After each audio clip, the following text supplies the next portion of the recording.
देखते हैं ये लघु फिल्म।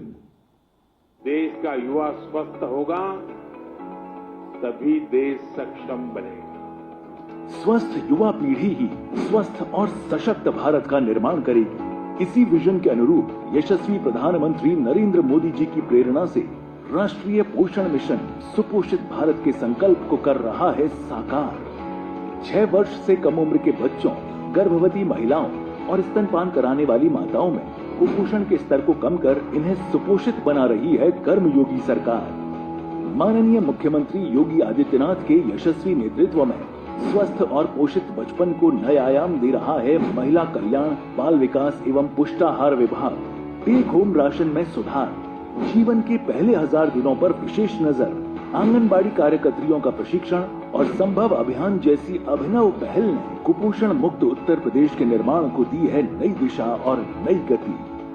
गर्भावस्था, शैशवावस्था, बचपन और किशोरावस्था में बच्चों के स्वस्थ जीवन में महत्वपूर्ण भूमिका निभा रही हैं ये मुख्य सेविकाएं। उत्कर्ष के इन 8 वर्षों में उत्तर प्रदेश के सभी 75 जनपदों में 19,424 पदों पर आंगनबाड़ी कार्यकर्तियों की नियुक्ति के साथ ही 3,000 से अधिक पदों पर आंगनबाड़ी सहायिका से आंगनबाड़ी कार्यकर्ती के पद पर किया गया है प्रमोशन। 22,290 मिनी आंगनबाड़ी कार्यकर्तियों को मुख्य में परिवर्तित कर संबंधित आंगनबाड़ी कार्यकर्तियों को बढ़ा हुआ मानदेय प्रदान किया जा रहा है। लोक सेवा आयोग के माध्यम से जिला कार्यक्रम अधिकारी और बाल विकास परियोजना अधिकारी के 200 से अधिक पदों पर हुई है पदोन्नति। महिला कल्याण विभाग के अंतर्गत संचालित बाल देखरेख संस्थाओं में 13 पदों पर फार्मासिस्ट का चयन किया गया है। ये फार्मासिस्ट बाल देखरेख संस्थाओं में आवासित बच्चों के स्वास्थ्य परीक्षण में सहयोग करेंगे। देश के सामने एक सक्षम बचपन से सक्षम जवानी आए, प्रतिभावान नौजवान हमारे सामने मिले, उसकी नींव को मजबूत करने की जिम्मेदारी आप सबकी है। आंगनबाड़ी कार्यकर्तियों की मार्गदर्शक, प्रशिक्षक और सहयोगी के साथ ही नीति और जमीनी क्रियान्वयन के मध्य सुपोषण सेतु की भूमिका निभाती हैं मुख्य सेविकाएं। माननीय मुख्यमंत्री योगी आदित्यनाथ जी के यशस्वी नेतृत्व में लगभग 2 दशकों के बाद महिला कल्याण, बाल विकास एवं पुष्टाहार विभाग में मुख्य सेविकाओं के पद पर सुनिश्चित हुई है भर्ती। मिशन रोजगार के तहत माननीय मुख्यमंत्री जी के करकमलों से आज उत्तर प्रदेश अधीनस्थ सेवा चयन आयोग की निष्पक्ष एवं पारदर्शी भर्ती प्रक्रिया के अंतर्गत चयनित बाल विकास सेवा एवं पुष्टाहार विभाग उत्तर प्रदेश की 2,425 मुख्य सेविकाओं तथा महिला कल्याण विभाग उत्तर प्रदेश के 13 फार्मासिस्टों को नियुक्ति पत्र वितरित किया जा रहा है। पारदर्शिता और जवाबदेही के साथ ही स्वस्थ समाज के नवनिर्माण को आप देंगे नई ऊर्जा। इस विश्वास के साथ आप सभी नवचयनित अभ्यर्थियों को उज्जवल भविष्य की हार्दिक शुभकामनाएं। माननीय मुख्यमंत्री जी के यशस्वी नेतृत्व में यह सिर्फ एक नियुक्ति नहीं बल्कि समाज के प्रति कर्मयोगी सरकार की प्रतिबद्धता का प्रतीक है, जो सशक्त, नारी सशक्त आंगनबाड़ी के साथ समृद्ध उत्तर प्रदेश के नवनिर्माण को देगी नई दिशा। तभी तो कहते हैं, काम दमदार, डबल इंजन सरकार। और अब मैं उत्तर प्रदेश के माननीय मंत्री वित्त एवं संसदीय कार्य आदरणीय सुरेश खन्ना जी को उनके उद्बोधन हेतु आमंत्रित करता हूं। माननीय मंत्री महोदय।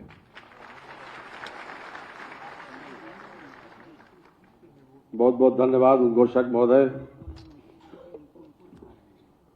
आज इस मुख्य सेविकाओं के एवं फार्मासिस्टों के नियुक्ति पत्र वितरण समारोह के अवसर पर इस सभागार में उपस्थित उत्तर प्रदेश के शिखर पुरुष यशस्वी मुख्यमंत्री आदरणीय योगी आदित्यनाथ जी, हमारी महिला एवं बाल विकास मंत्री सम्माननीय बेबी रानी मौर्य जी, सम्माननीय प्रतिभा शुक्ला जी हमारी राज्य मंत्री हैं,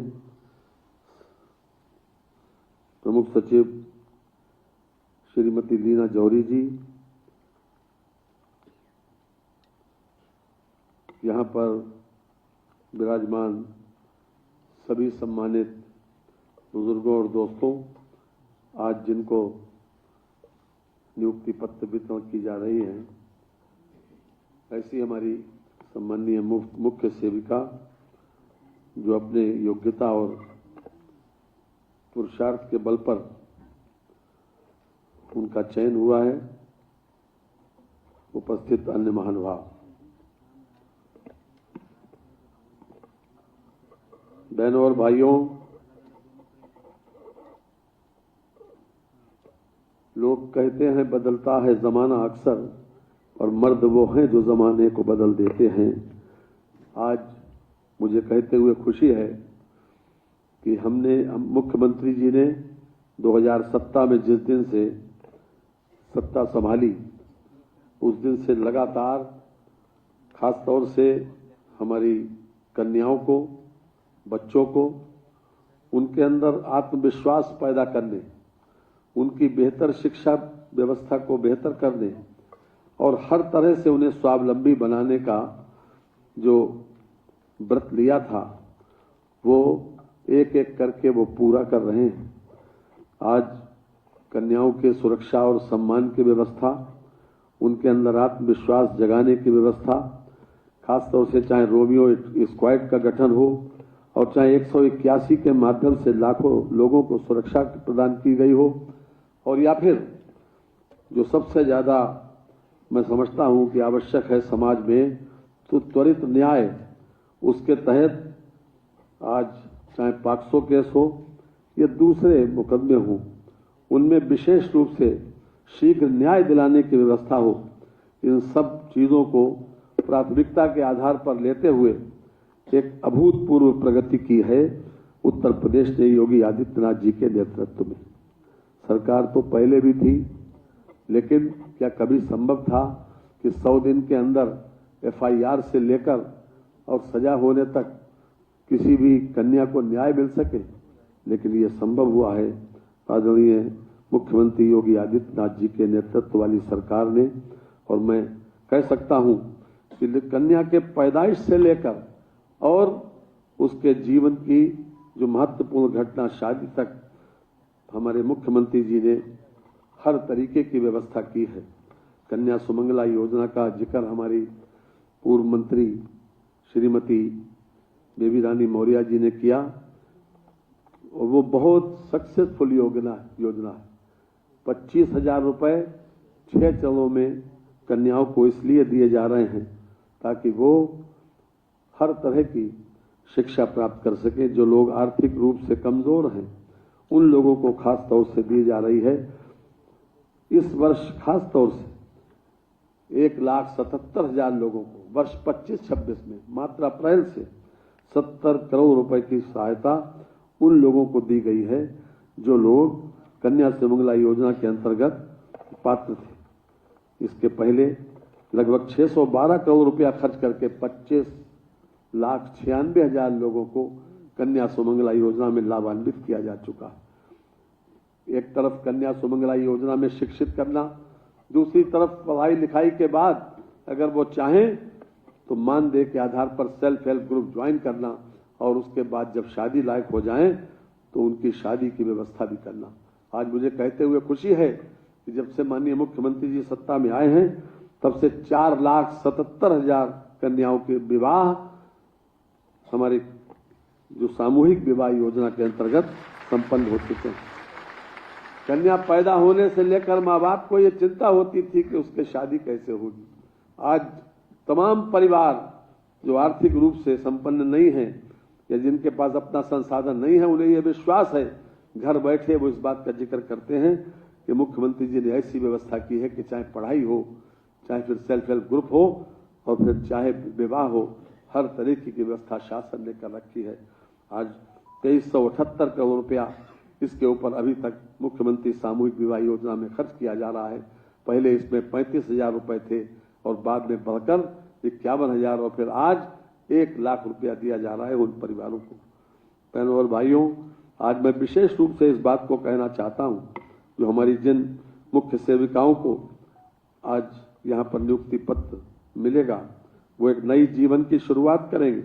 आज महिलाओं को ये बताने की आवश्यकता है कि आप परोपजीवी नहीं, आपको हर तरीके से स्वावलंबी बनना है, और जीवन में ये संस्कार देना है हमारी मुख्य सेविकाओं को, ये संस्कार देना है हमारी आंगनबाड़ियों को, खास तौर से क्योंकि बच्चे जो नकल करते हैं वो हमें देख कर नकल करते हैं। जो कुछ हम बताते हैं वो इस वक्त सीखने की उनकी उम्र ज्यादा अच्छी रहती है और उनकी याददाश्त भी इस उम्र में बहुत बेहतर रहती है। इस उम्र में जो संस्कार दिए जाते हैं वो जीवन भर उनके काम आते हैं। आज इस प्रकार के संस्कार देना आप लोगों की पहली जिम्मेदारी है। पोषण तो आप करेंगे ही, वो सरकार पैसा दे रही है इसलिए, लेकिन उसके साथ साथ उनको ये संस्कार जरूर देना कि तुमको अपने पैरों पर खड़े होना है, स्वावलंबी बनना है, हर तरह से परोपजीवी नहीं बनना है और इस प्रकार को उनके अंदर आत्मविश्वास पैदा करने का काम हमारा ये तंत्र कर रहा है। पूरा विभाग इसी बात के लिए है कि हम उनके अंदर एक स्वावलंबी होने की भावना को पैदा करें, उसको विकसित करें और हर तरीके से, क्योंकि घरों में जो माहौल बनता है कि तुम्हें बेटा पराए घर जाना है, पराए घर जाना है, पराए घर जाना है, माँ बाप शुरू से ही उसके मन में ये भर देते हैं। इस बात को जरूर है, पराए तो घर जाना है लेकिन अपने पैरों पर खड़े होकर जाना है, स्वावलंबी बन के जाना है, परोपजीवी बन के नहीं जाना है। और इतना बड़ा संबल सरकार ने दिया है।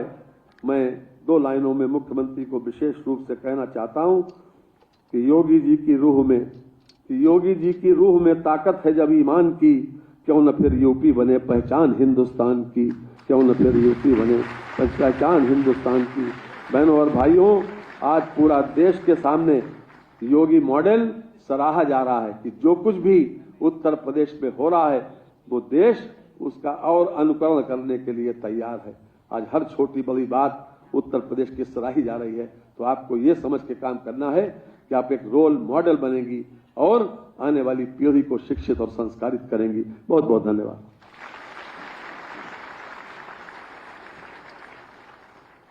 बहुत बहुत धन्यवाद माननीय मंत्री महोदय। और अब समय है माननीय मुख्यमंत्री महोदय के कर कमलों से नियुक्ति पत्र प्राप्त करने का। मैं अनुरोध करूंगा माननीय मुख्यमंत्री महोदय से कृपया नियुक्ति पत्र देने के लिए कृपा पूर्वक आगे आना चाहें। सबसे पहले मैं आवाज दे रहा हूं प्रतापगढ़ की सुश्री श्रेया पांडे को, कृपया मंच पर आए और माननीय मुख्यमंत्री महोदय के कर कमलों से अपना नियुक्ति पत्र प्राप्त करें। मुख्य सेविका।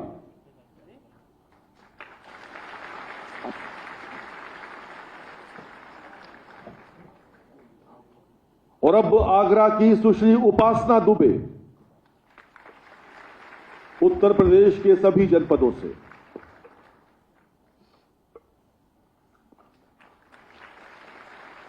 गोरखपुर की नसरीन फातिमा,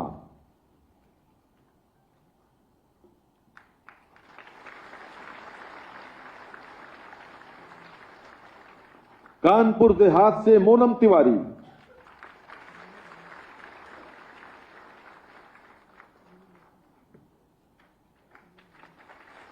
लखीमपुर खीरी से सुश्री गुरप्रीत कौर,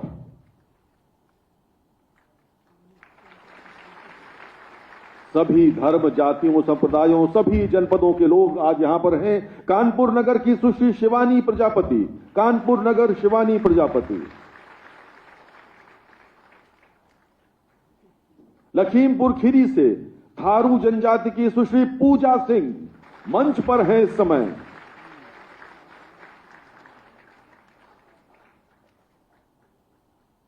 सुश्री गुलशन आगरा से,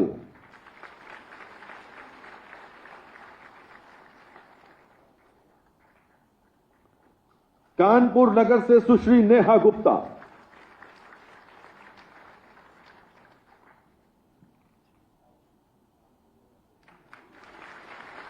गोरखपुर से कुमारी संजू मौर्य,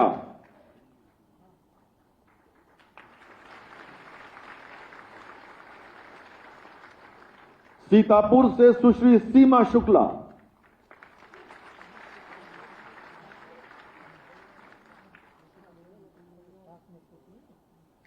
सीतापुर से ही सुश्री हेमलता राज,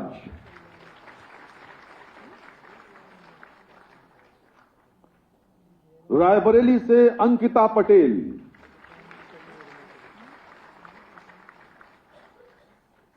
आगरा से नेहा टेंगुरिया,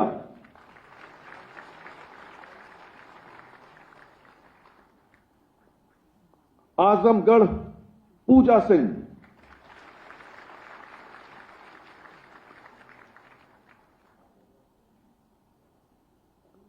और अब फार्मासिस्ट शामली के नितिन कुमार,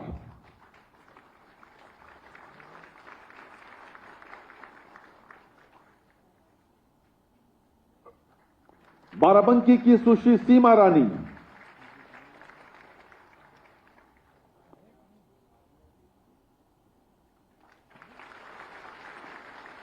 और मैनपुरी के विकास कुमार।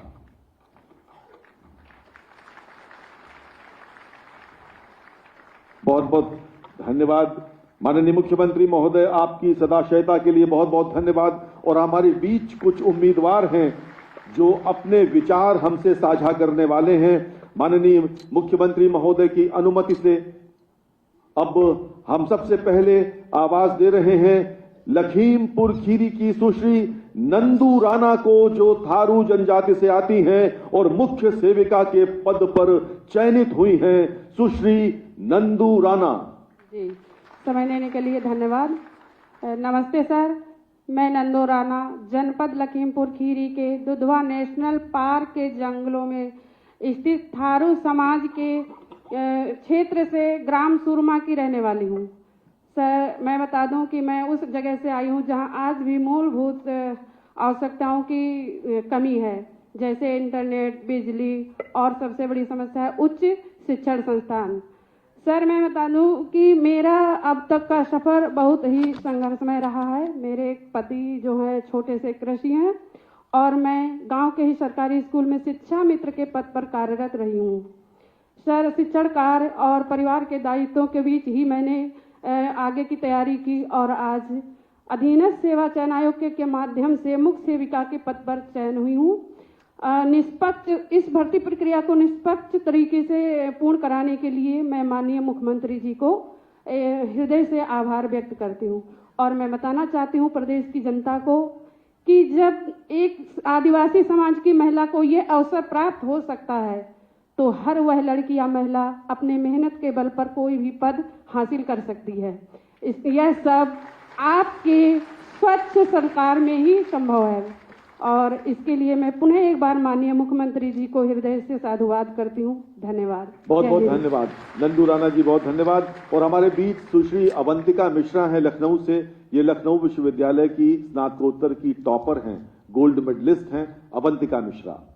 नमस्कार सर, मेरा नाम अवंतिका मिश्रा है। मैं लखनऊ की निवासी हूँ।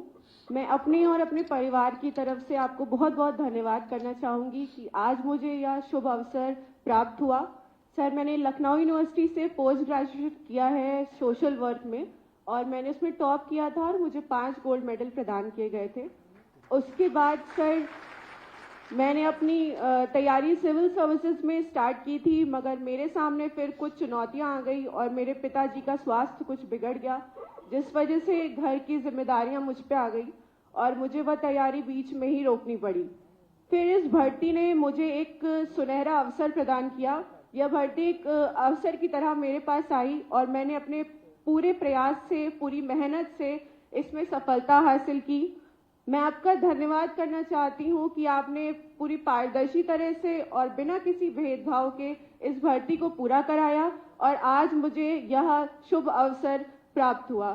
सर, आपका बहुत बहुत धन्यवाद। बहुत बहुत धन्यवाद अवंतिका जी।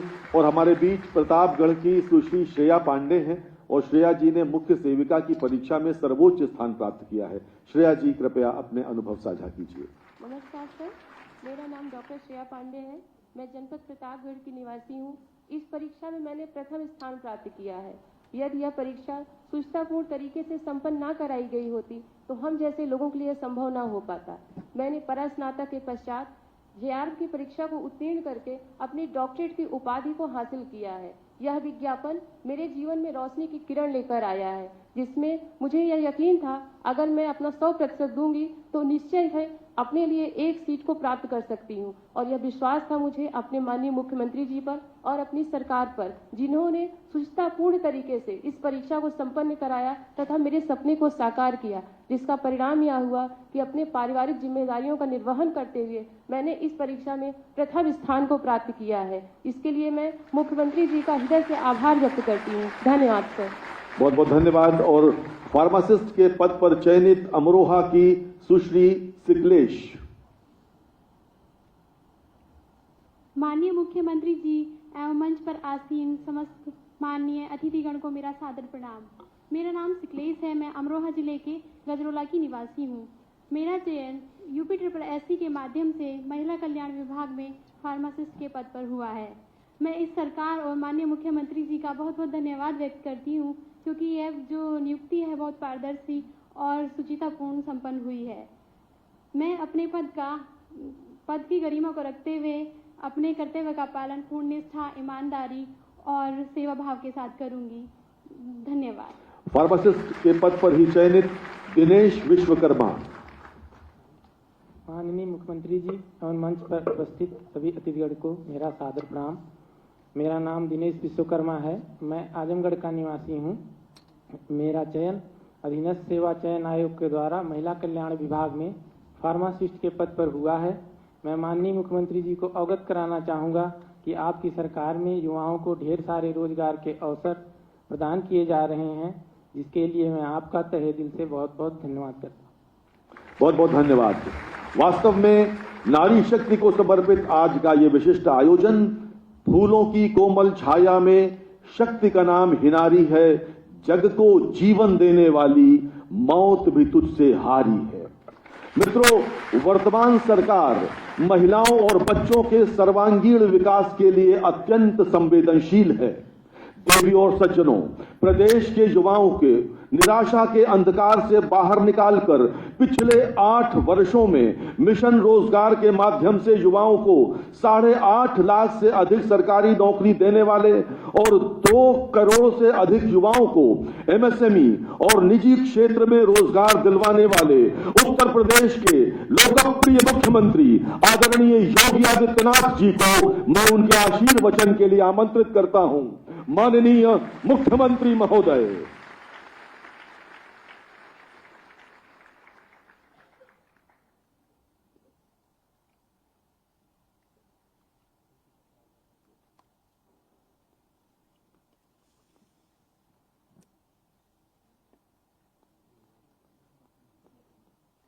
महिला और बाल विकास विभाग के तत्वाधान में आयोजित प्रदेश के नवचयनित मुख्य सेविकाओं और फार्मासिस्टों के चयन के उपरांत नियुक्ति पत्र वितरण के आज के समारोह में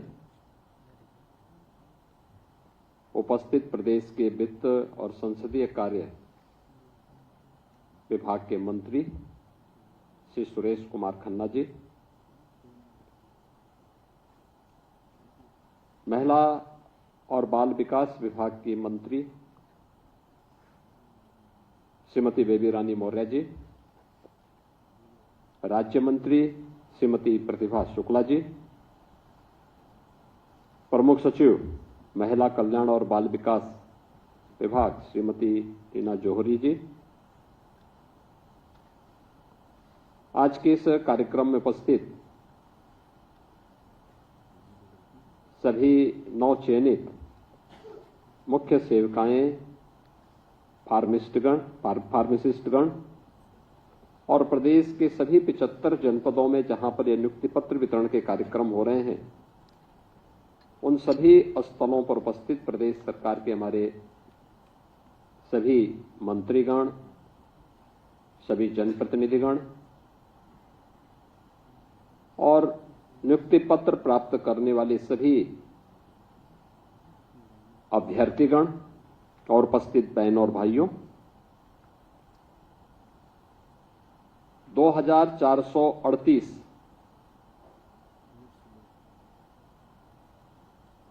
अभ्यर्थियों को ये नियुक्ति पत्र आज एक साथ वितरित हो रहे हैं, जिसमें 2425 आंगनबाड़ी केंद्रों में प्रदेश की कुपोषित माताओं के लिए और नवजात शिशुओं के पोषण अभियान की मॉनिटरिंग के लिए मुख्य सेविकाओं का और 13 फार्मासिस्ट कि चयन की प्रक्रिया संपन्न होने के उपरांत आज ये नियुक्ति पत्र वितरण का कार्यक्रम हो रहा है। मैं सबसे पहले जो प्रदेश भर की बेटियों को यह अवसर प्राप्त हो रहा है, उन सबको, उनके परिवार के सभी सदस्यों को इस चयन की प्रक्रिया में सफलतापूर्वक नियुक्ति पत्र वितरण होने के इस अवसर पर प्रदेश सरकार की ओर से हृदय से बधाई देता हूं और अधीनस्थ सेवा चयन आयोग को इस पूरी प्रक्रिया को निष्पक्ष, पारदर्शी और शासन की मंशा के अनुरूप करने के लिए हृदय से धन्यवाद भी करता हूं। वास्तव में हर एक युवा के मन में एक सपना होता है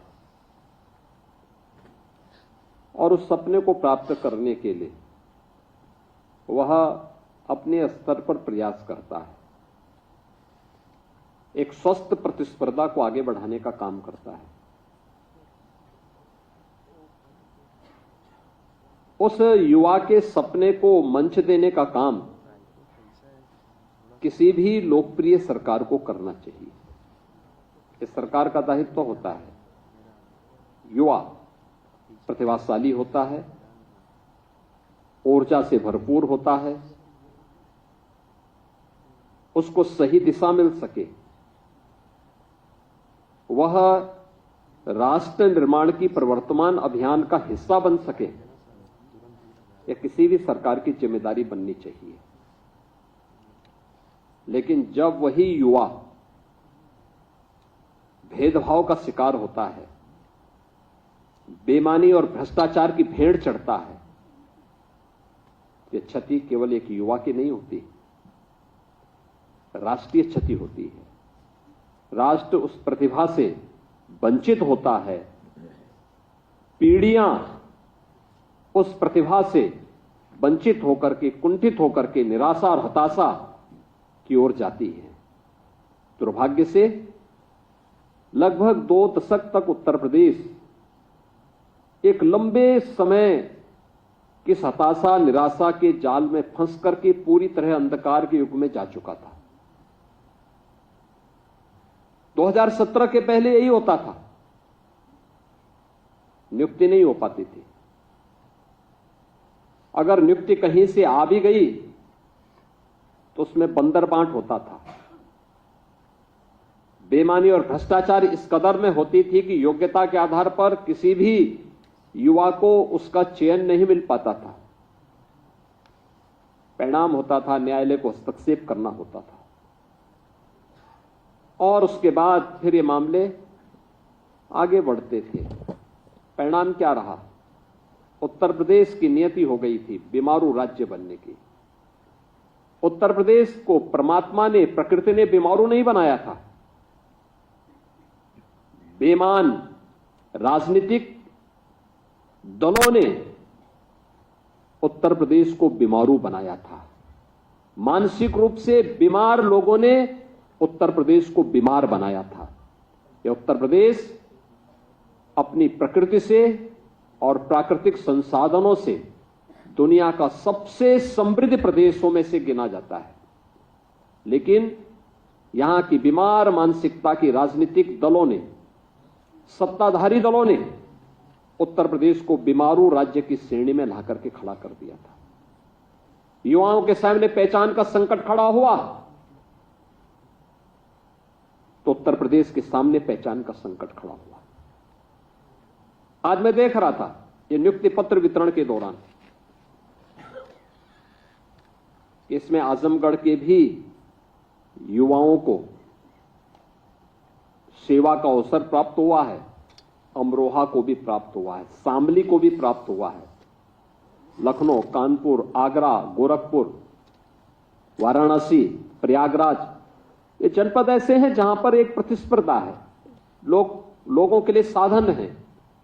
लेकिन लखीमपुर खीरी और नेपाल बॉर्डर के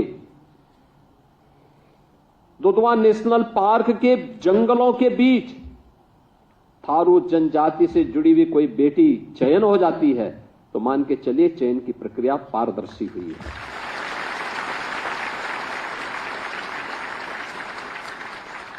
चयन की प्रक्रिया में अगर सुदूर किसी आजमगढ़ से, किसी अमरोहा से, किसी बिजनौर से, किसी शामली से, किसी ललितपुर से, किसी जालौन से, किसी सोनभद्र से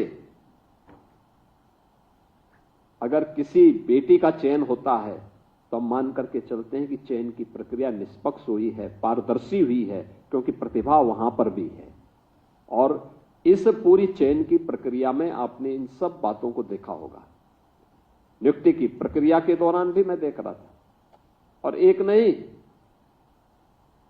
मैं तो अभी जो सूची मेरे सामने है, इस सूची को मैं देख रहा था, 2-2 थारू बेटियों का चयन हुआ है।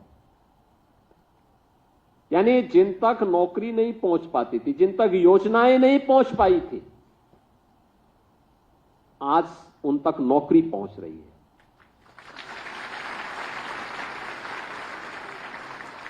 ये उत्तर प्रदेश बीमार नहीं था, उत्तर प्रदेश को बीमार किया गया था। यह देश 1947 के बाद भी 1960 के दशक तक उत्तर प्रदेश देश का सबसे अग्रणी प्रदेशों में से गिना जाता था। देश के अंदर उत्तर प्रदेश का योगदान 14% से अधिक माना जाता था। लेकिन 1960 के बाद से लगातार गिरावट जो आई,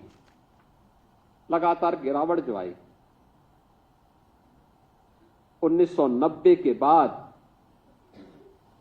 लगातार इसमें और तीव्रता के साथ ये गिरावट आती गई, और 2017 आते आते उत्तर प्रदेश का देश के विकास में योगदान 8% से भी कम हो गया था। हर शासन की योजना में उत्तर प्रदेश पीछे होता था। क्या खाद्यान्न उत्पादन में, क्या प्रदेश के अंदर इंफ्रास्ट्रक्चर में, क्या इन्वेस्टमेंट में, किसी भी फील्ड में उत्तर प्रदेश एकदम पिछड़ता गया। यहां के नौजवान कहीं उत्तर प्रदेश से बाहर जाते थे, यहां तो नौकरी नहीं मिलती थी, कोई रोजगार नहीं होता था। लेकिन यहां का नौजवान जब उत्तर प्रदेश से बाहर जाता था तो बाहर जाकर के भी उसके सामने पहचान का संकट खड़ा होता था। आज मैं देख रहा था, आजमगढ़ का नौजवान भी जब यहां पे चयन हुए हैं, आजमगढ़ की बेटियां भी जब चयनित हुई हैं, मैं देख रहा था, एक समय होता था आजमगढ़ का नाम लोग सुनकर के डरते थे, उसके नाम से पहले ही उनको बाहर कर देते थे। होटल और धर्मशाला में रूम नहीं देते थे लोग। ये स्थिति किन लोगों ने बनाई? इन लोगों ने बनाई जिन लोगों ने प्रदेश को दंगों की आग में झोंक करके प्रदेश के सामने पहचान का एक संकट खड़ा किया था, जिन्होंने उत्तर प्रदेश को अपने परिवार के लूट का एक अड्डा बना दिया था, जिन लोगों के कारण पहचान के भीषण संकट के दौर से उत्तर प्रदेश को गुजरना पड़ा था, वे उस बीमारी के कारण थे, और उस बीमारी को समझने की आवश्यकता है। और ये आपका सौभाग्य है। याद रखना, कार्य कोई बड़ा नहीं होता, कोई छोटा नहीं होता। जहां अवसर मिले वहां अपनी प्रतिभा का भरपूर उपयोग करिए, और याद रखना, आगे के बढ़ने की संभावना अपने आप आपके जीवन में आती हुई दिखाई देगी, जब भी आप ईमानदारी के साथ, पूरी प्रतिबद्धता के साथ अपनी जिम्मेदारियों का निर्वहन करेंगे। तो न केवल आपके लिए आगे बढ़ने के अवसर होंगे, बल्कि प्रकृति और परमात्मा की कृपा भी आप पर उसी प्रकार से बनेगी जिस प्रकार से आपने इस पूरी व्यवस्था के साथ देखा होगा। आज आप इस बात को कह सकते हैं कि चयन की प्रक्रिया में आपके साथ न भेदभाव हुआ है, तो आपको भी किसी के साथ कोई भेदभाव नहीं करना। 25 करोड़ जनता के लिए आपको सेवा का अवसर प्राप्त हो रहा है। और याद करना, ये मिशन रोजगार के साथ हम लोग नियुक्ति पत्र वितरण के कार्यक्रम को इसीलिए जुड़ते हैं, क्योंकि प्रधानमंत्री जी इस बात को कहते हैं कि यह इस बात का संकेत होना चाहिए कि किसी के साथ अन्याय नहीं हुआ है, न होना है। तो अगले व्यक्ति की भी गारंटी होनी चाहिए कि वह भी इस बात की गारंटी के साथ जुड़े कि कोई भेदभाव हम भी नहीं होने देंगे, न करेंगे। अगर यह जिम्मेदारी होगी तो हम न केवल अपनी सेवा के प्रति बल्कि अपने राष्ट्रीय कर्तव्यों का भी ईमानदारी पूर्वक निर्वहन कर रहे हैं। कोई अनुमान करता था उत्तर प्रदेश में बेटियों का चयन इतनी बड़ी मात्रा में एक साथ होगा, एक साथ वे चयनित होकर के शासन के व्यवस्था का हिस्सा बनेंगे। और आज ये केवल महिला और बाल विकास विभाग में नहीं, अब तो यह जीवन के प्रत्येक क्षेत्र में हो रहा है। उत्तर प्रदेश पुलिस में अभी 2 महीने पहले हम लोगों ने 60,244 पुलिस भर्ती की प्रक्रिया को संपन्न किया। इस 60,244 में 12,045 केवल बेटियां भर्ती हुई हैं। 12,045, एक ही भर्ती में 12,045 बेटियां भर्ती हुई। याद करिए 1947 से 2017 तक उत्तर प्रदेश पुलिस बल में केवल 10,000 महिला पुलिस कार्मिक थी। और यहां पर हम लोग जो भर्ती कर रहे हैं, उस भर्ती में पिछले 8 वर्ष में हम लोगों ने 40,000 से अधिक बेटियों को केवल उत्तर प्रदेश पुलिस बल में भर्ती किया। 40,000 से अधिक।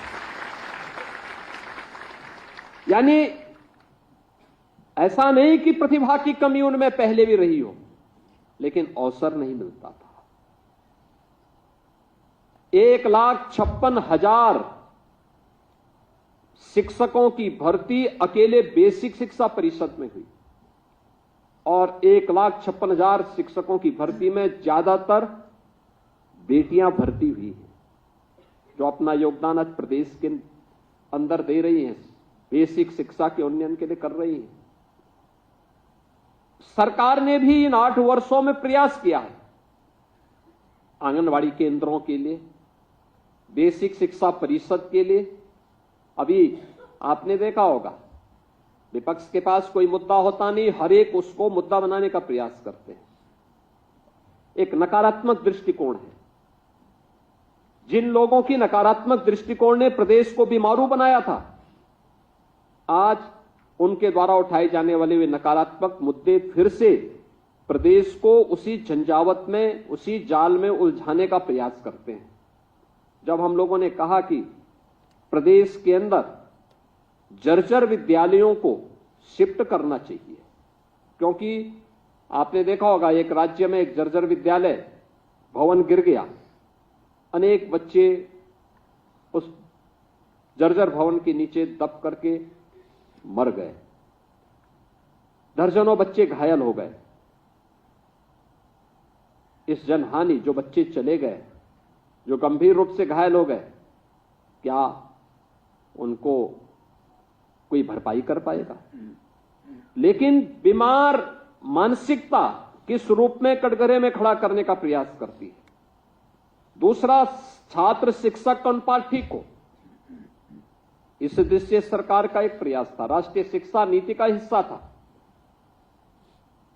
तमाम राज्यों ने इस अभियान को आगे बढ़ाया।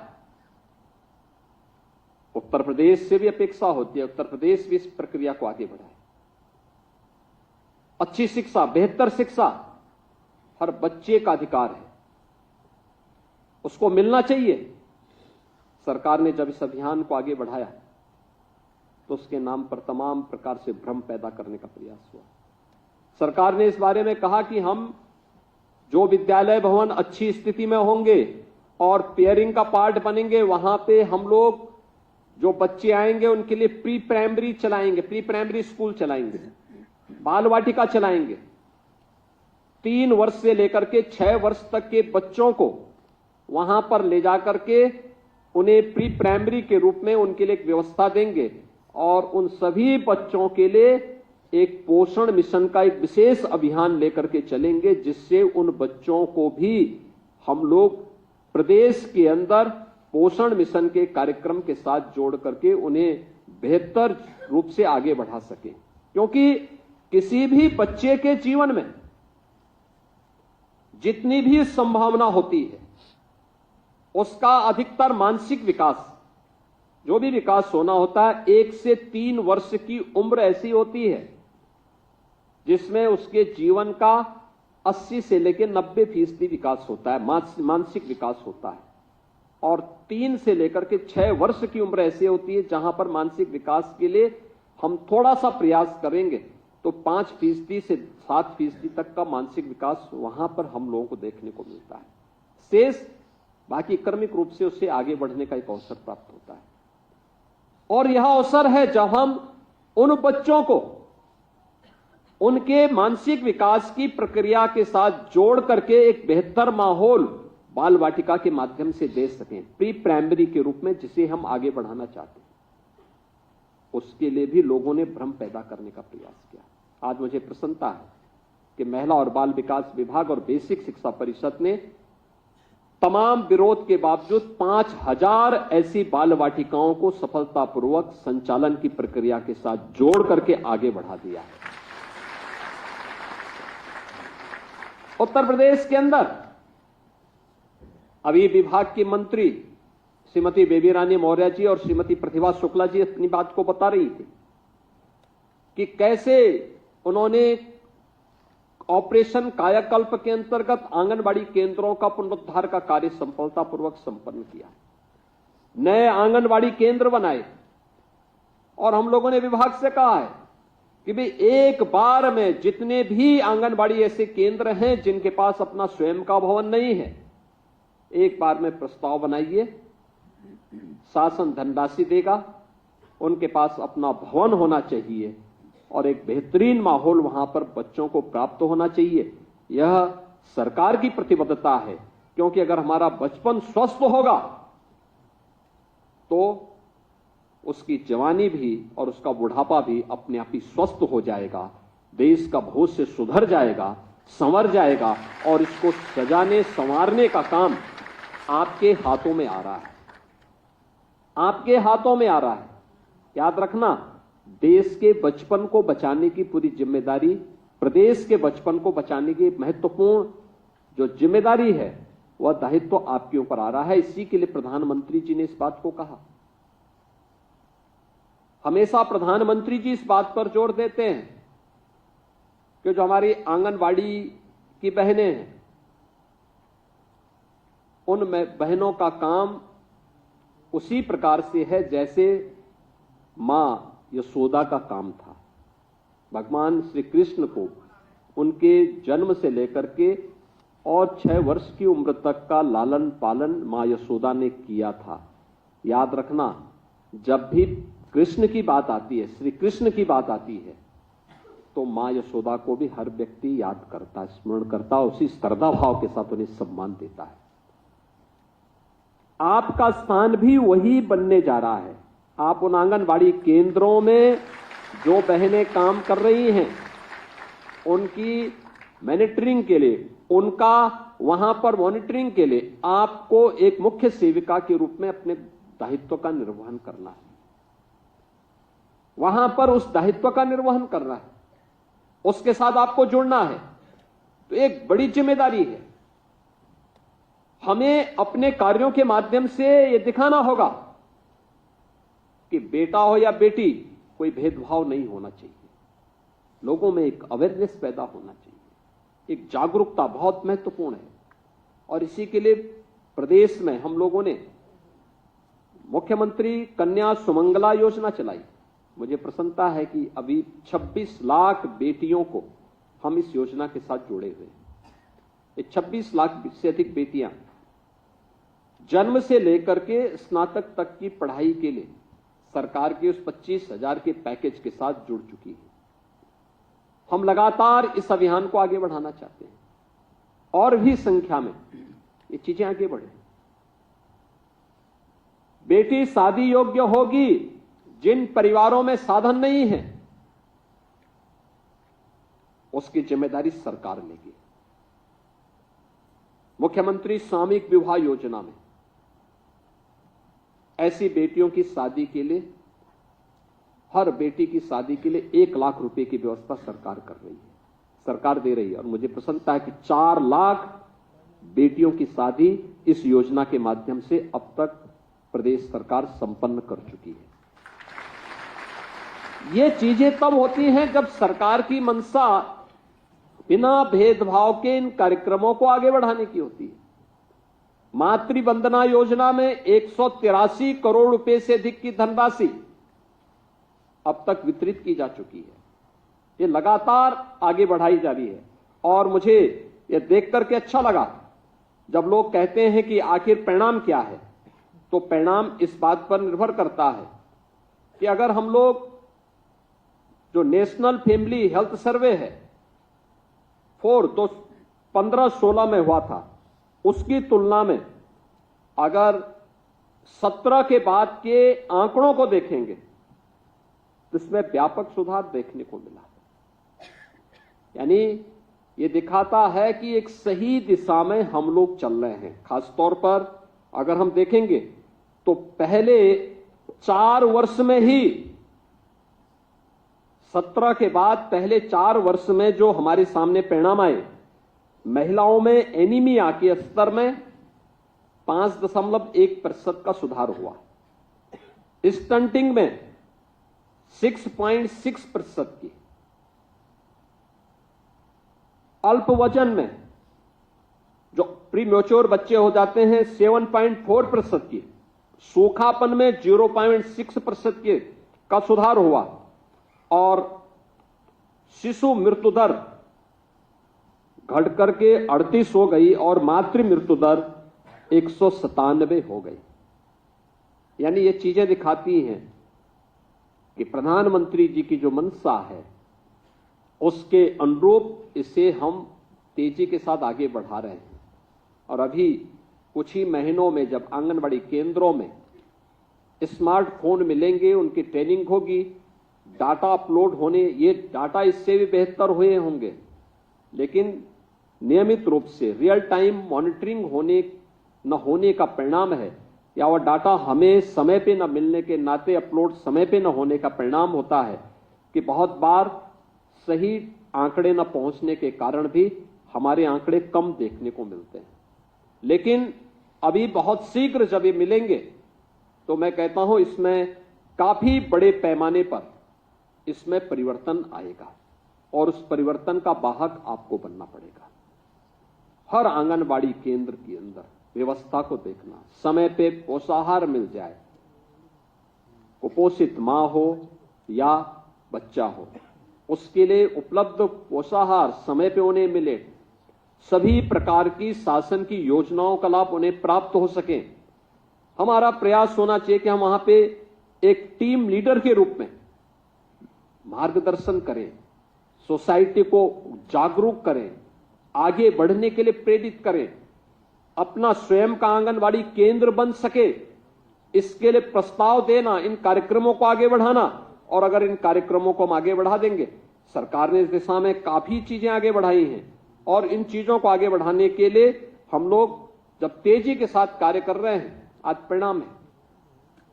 आज यहां पे मुख्य सेविकाओं के 2425 नियुक्ति पत्र वितरित हो रहे हैं, लेकिन आपकी नियुक्ति के पहले जनपद स्तर पर 19,424 आंगनबाड़ी कार्यकर्तियों की भी नियुक्ति की प्रक्रिया सकुशल संपन्न हो चुकी है। इसी वर्ष संपन्न हुई है ये सब। याद करिए, इतना बड़ा कभी नहीं, इतने बड़े पैमाने पे नियुक्ति कभी नहीं हुई। 19,424 अभी यहीं पे संपन्न हुई है।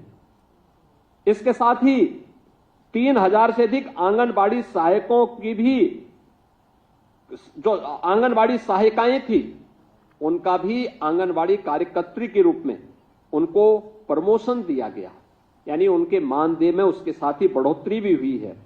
और 22,290 जो मिनी आंगनबाड़ी थे, उनको मुख्य आंगनबाड़ी केंद्र के रूप में परिवर्तित किया है। और परिवर्तित करने का परिणाम क्या है कि जो वहां पे सहायिकाएं काम कर रही थी, उनको भी अब मुख्य आंगनबाड़ी केंद्र में आंगनबाड़ी कार्यकर्त्री की तर्ज पर मानदेय उपलब्ध हो सकेगा। ये सभी कार्यक्रम सरकार के द्वारा लगातार आगे बढ़ाने के कार्य हो रहे हैं। आपके ऊपर एक बहुत महत्वपूर्ण जिम्मेदारी है। इस महत्वपूर्ण जिम्मेदारी का हिस्सा आप सभी को बनना पड़ेगा। प्रदेश के अंदर आज के दिन पर हम देखेंगे कि हमारे पास जो स्वीकृत आंगनबाड़ी कार्यकर्ती का जो भी पद हैं 1,90,000 हैं और आंगनबाड़ी सहायक के पद भी 1,90,000 हैं। इन सभी को हमें तेजी के साथ आगे बढ़ाने की कार्रवाई को करना होगा और इसके साथ प्रदेश के अंदर हम लोगों को अन्य तमाम जो कार्यक्रम प्रदेश सरकार के द्वारा समयबद्ध तरीके से आगे बढ़ रहे हैं, अगर ये सभी कार्यक्रम आगे बढ़ेंगे, मेरा मानना है कि हम प्रदेश के बचपन को बेहतर बनाने में सफल हो सकते हैं। बचपन हमारा अगर अच्छा रहा तो मानकर के चलिए कि बचपन स्वस्थ है तो आगे का जीवन अपने आप ही समृद्धि के पथ पर अग्रसर होगा। ये रास्ता यहीं से शुरू होता है। प्रधानमंत्री जी ने 2047 का लक्ष्य देशवासियों को दिया है। 2047 में कैसा भारत चाहिए? एक ऐसा भारत जो विकसित हो, आत्मनिर्भर हो, समृद्धि के पथ पर आगे बढ़ते हुए दुनिया का नेतृत्व करने वाला हो। ऐसे भारत के निर्माण का रास्ता कहीं से जाता है तो वह आंगनबाड़ी केंद्रों से जाता है, गांव से जाता है, गलियों से होकर के जाता है। वहां के अपने नवजात शिशुओं की, कुपोषित माताओं के जीवन स्तर को उठाने की दिशा में एक बेहतरीन प्रयास करने की दिशा में हम सबको कार्य करना होगा। सरकार इस दिशा में पूरी प्रतिबद्धता के साथ कार्य करेगी। आप सभी लोग इस दिशा में अपना बेहतर प्रयास करने में सफल होंगे और शासन की मंशा के अनुरूप परिणाम देकर के एक स्वस्थ उत्तर प्रदेश और सशक्त और समृद्ध उत्तर प्रदेश बनाने में और 2047 के लक्ष्यों को प्राप्त करने में अपनी भूमिका का निर्वहन करेंगे। इस विश्वास के साथ मैं एक बार फिर से आज 2438 जो नियुक्ति पत्र यहां पर वितरित हुए हैं, उन मुख्य सेविकाओं को और फार्मासिस्टों को चयन की इस प्रक्रिया के लिए हृदय से नियुक्ति पत्र प्राप्त होने पर बधाई देता हूं, अपनी शुभकामनाएं देता हूं और विश्वास करता हूं कि जिस मंशा के साथ सरकार ने इस पूरी प्रक्रिया को आगे बढ़ाया है उसके अनुरूप आप परिणाम देंगे। आप सबके प्रति मेरी मंगलमय शुभकामनाएं हैं। धन्यवाद। जय हिंद। बहुत बहुत धन्यवाद माननीय मुख्यमंत्री।